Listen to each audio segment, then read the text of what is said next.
ঈদের দিনটা আমাদের শুরুই হয়েছে নামাজ দিয়ে। আলহামদুলিল্লাহ আমরা সবাই একসাথে নামাজ পড়তে গিয়েছিলাম মালয়েশিয়ার উইলায়া মসজিদে। উইলায়া মসজিদটা দেখতে খুবই সুন্দর, মাশাআল্লাহ।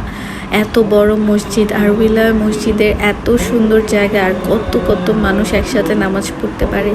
সত্যি মালয়েশিয়ার প্রতিটা মসজিদে এত সুন্দর হয়ে থাকে যে কোনোটার চেয়ে কম নয়। কিন্তু উইলায়া মসজিদে গিয়ে আমার কাছে আসলেই মনে হয়েছে যে এটা মানে সৌদির কোনো একটা মসজিদে আমি চলে গিয়েছি। এই যে নামাজ শেষ করে তারপর এই জায়গাটায় আমরা সবাই মিলে একসাথে ছবি তুলি, খুবই সুন্দর জায়গাটা। এরপর আমরা চলে যাই মাহিনাপুর বাসায়। সকালবেলা আমাদের মাহিনাপুর বাসায় দাওয়াত ছিল। মাহিনাপুর, থ্যাংক ইউ সো মাচ এত সুন্দর একটা আয়োজন করার জন্য। আপনারা না বললে হয়তো যাওয়াই হতো না। সো নামাজ পড়ে আমরা তাদের বাসায় চলে গিয়েছিলাম। তাদের বাসা হচ্ছে আমপাঙে, বাসাটার নাম ভুলে গেছি। তো আপুর বাসায় যে ফিল হয়েছে যে আমি বাংলাদেশেই আছি, কি সুন্দর এত মানুষ একসাথে বসে গল্প করা, কি যে একটা সুন্দর ফিলিংস। আর এখানে ভাইয়া কফি বানিয়ে আমাদের সবাইকে কফি খাওয়াচ্ছিল। কফি খেয়ে আমরা পুরোপুরি মানে এনার্জেটিক হয়ে গিয়েছি ঈদের সারাদিন ঘোরার জন্য। সো মাহিনাপুর বাসায় আমরা হচ্ছে প্রায় দুপুর 12টা পর্যন্ত থেকে তারপর আমরা বাসার উদ্দেশ্যে চলে যাই।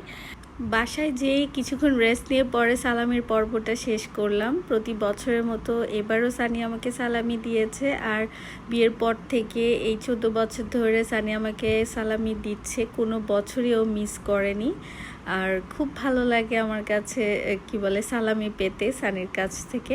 তারপর আমিও বাচ্চাদেরকে সালামি দিয়ে দিলাম। সালামি দেওয়ার ভিডিওগুলো রেখে দিচ্ছি, কারণ বাচ্চারা কিছুদিন পরই বড় হয়ে যাবে। বড় হতে তো ওদের সময় লাগে না, খুব তাড়াতাড়ি বাচ্চারা বড় হয়ে যায়। তো ওরা বড় হয়ে দেখবে যে মাম্মি ওকে সালামি দিয়েছে। তারপর ছোটোবেলায় মানে এই ট্রেডিশনগুলো আসলেই খুব ভালো লাগে, খুব ভালো লাগে। আর যেহেতু বিদেশে বাচ্চারা বড় হচ্ছে, ওদেরকে আমি চাই সব কিছু দেখে বড় হোক। তো এরপর আমরা চলে গেলাম পুচাজায়াতে। পুচাজায়াতে প্রতি বছরই আমরা যেয়ে থাকি, অনেক অনেক ছবি তুলে থাকি। ওখানে আসলে খুবই ভালো লাগে যেতে। ওখানে পুচাজায়াতে ঈদের দিনটা এত বেশি নীরব থাকে, বেশি মানুষজনও থাকে না, আর পিকচার তুলতে খুব ইজি হয়ে থাকে। আর এত সুন্দর সুন্দর প্লেস আছে পুচাজায়ায় যে মানে শেষ করা যায় না। দিনে একরকম ভিউ, রাতে একরকম। সো সব কিছু মিলিয়ে আমাদের পুচাজায়াতে অবশ্যই যাওয়া হয়। আমরা এই তো পুচাজায়ার এই লন্ডন ব্রিজটা সামনে চলে এসেছি। এখানে প্রচুর রোদ ছিল, গরম ছিল, তবুও পিকচার্স তুলে বেশিক্ষণ তুলিনি, মানে এত রোদ ছিল যে দাঁড়ানো যাচ্ছিল না। তাড়াতাড়ি করে আমরা পিকচার তুলে তারপর বিকালের দিকে সানির ফ্রেন্ডরা চলে আসলো। তারপর একসাথে আমরা জুস কফিতে বসলাম। আর এটা হচ্ছে পুচাজায়া পিঙ্ক মস্কটার সামনেই যে জুস কফিটা, সেখানে সাহির সালামি নিচ্ছিল তার আঙ্কেলদের কাছ থেকে। এটা খুব সুইট একটা মোমেন্ট। আসলে সাহির এখন সালামি নেওয়া শিখে গেছে, এই বছর থেকে সালাম করা শিখে গেছে। মাশাল্লাহ মাশাল্লাহ, আমার ছেলেটাকে তার আঙ্কেলরা খুব খুব খুব আদর করে থাকে। থ্যাংক ইউ সবাইকে এত এত আদর করার জন্য। আমার ছেলে মেয়ে মাশাল্লাহ তাদের আঙ্কেল আন্টি থেকে অনেক আদর পায় সব সময়ের মতোই।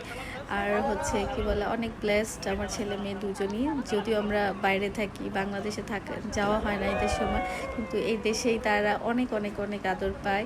আর আঙ্কেল আন্টিরা সবাই আমার দুই বাচ্চাকে অনেক বেশি আদর করে। সো এই তো বাচ্চা সালামি নেওয়া শিখে গেছে। এই তো সাহির সেদিনও জানতো না, কত সুন্দর ছোট থেকে বড় হয়ে যাচ্ছে।